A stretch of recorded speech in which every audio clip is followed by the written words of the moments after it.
So we said earlier, geospatial information is now at the heart of multiple industries. Here's a sample of them going across agriculture, construction, transportation, electric and water utilities, environmental, oil and gas, but also now we're starting to see it to come into intelligent transportation as well. And this is something I think is critical to support the success of the adoption of geospatial information.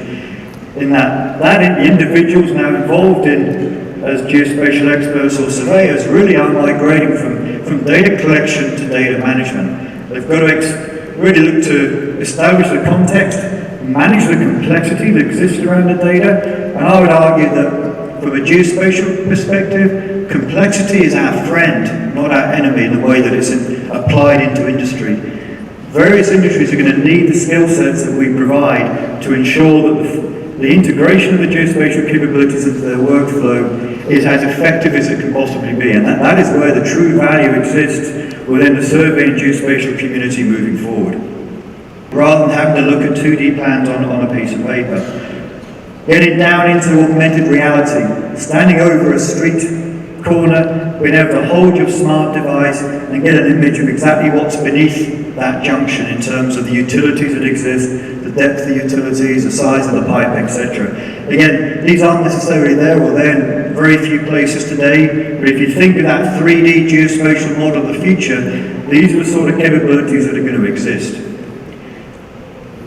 And the last one is looking at smart devices that actually, or the wearable devices for individuals. So these can be used for tracking individuals working on a particular vertical building construction site where maybe you're in a high security area, you want to know exactly who is where at what point in time, and do they have the appropriate skills to be on the floor that they're working on. And again, by putting tags on individuals, you can start to tag exactly where they are, and you know who's entered the building during the day, who's exited the site at the end of the day as well. And you can build that around all their tools at the same time. So these smart wearable devices are going to be another trend that starts to come in the coming years.